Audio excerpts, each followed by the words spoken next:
Going woke isn't just destroying society, it also poses a serious danger to your mental well-being.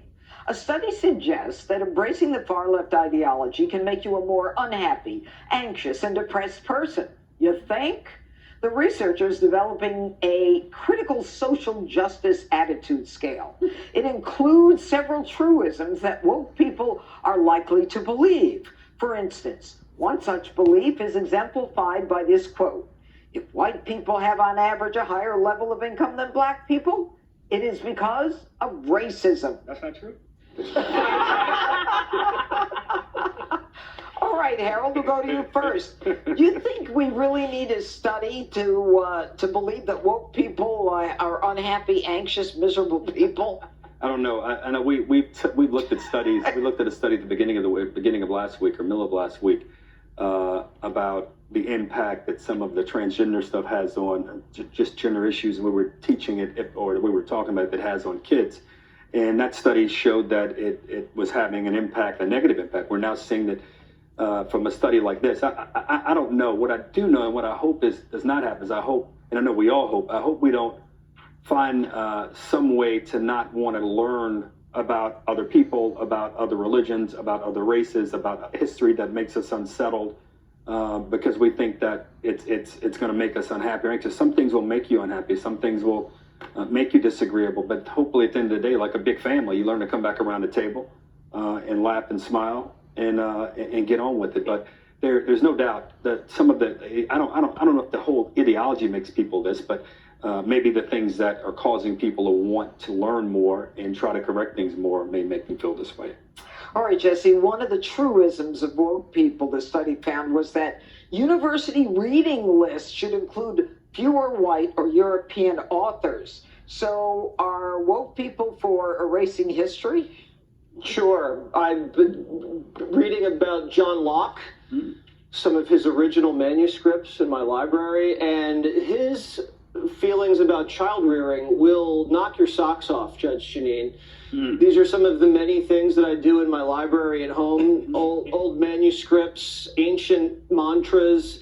This is how I expand my mind, but I'm glad you came to me on this, because it's not people that embrace wokeism and then become anxious and depressed. It's people who are already anxious and depressed. Embrace wokeism. You can see it on their faces. Greg talks about this all the time. You see the purple hair, the piercings, the anger, the lines. These people are already incredibly depressed. Wokeism is just an avenue for them to explore that and express that anger. And in my book, which I know I haven't mentioned, it does come out tomorrow.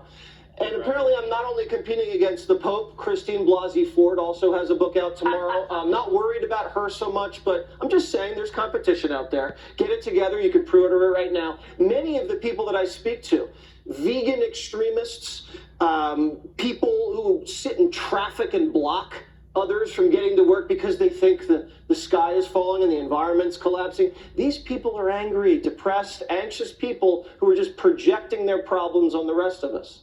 How do you think, Greg, that we should resolve those people's problems? Well, this is Jesse is absolutely right. We could say the woke are more likely to be mentally ill, but wokeism is an avenue for people who are mentally unwell because it indulges feelings of hopelessness, it vindicates victimhood, and it offers a low bar to grasp for meaning. Suddenly your irrationality becomes a movement.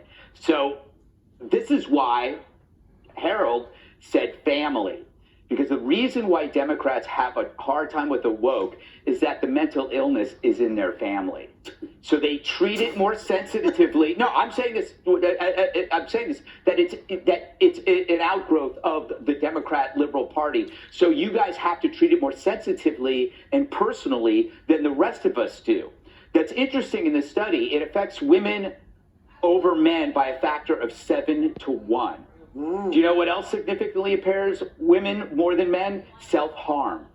So this is an expression of self-harm. When you look at everything that's done and you look at the mugshots and you look at the physicality of what people do to themselves, no question, this is self-harm married to politics. I want to just talk about the race thing because I think splitting groups into oppressor versus oppressed is also causing a lot of harm. If I feel that I'm an oppressor, I'm going to feel miserable. If you feel that you're oppressed, you're going to retreat into victimhood and anger, and that creates unhappiness. So here's a solution, and this is from my experience. I was unemployed for a year when I was 24. I was living at home. I sent out 1,000 resumes. It was brutal, but I ran every day. I went to the gym. I took a writing class. I submitted articles, and I just sent out resumes. And then finally, at the end of a year, I took a job in Allentown, Pennsylvania. I moved from San Francisco to Allentown at a job at Prevention Magazine. So here's your thought exercise. If I were a black female in the same situation, what would you advise? Absolutely the same thing.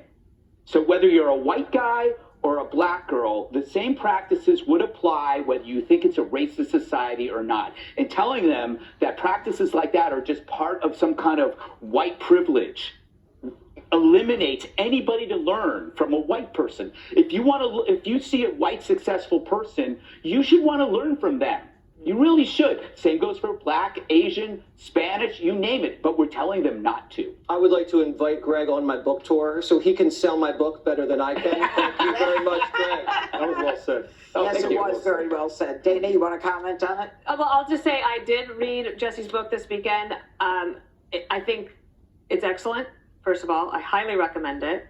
I was interested in the patterns that you see. So each chapter is a different person who is going through something, but they have a cause or an issue or a thing that they're doing, whether it be black supremacy or basically open borders, gentle parenting, all of these things. And you're like, wait, there's several patterns that you see throughout here. And he takes, believe it or not, he has a lot of compassion and empathy for the people he interviews. Believe it or not. Believe it or not. And it's a very good book that way. I don't know. I think that one of the problems that the Democratic Party has is that people who are woke and liberal are making the rest of us miserable about them.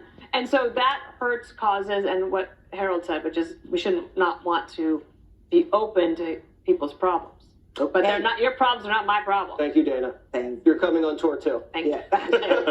All right, up next.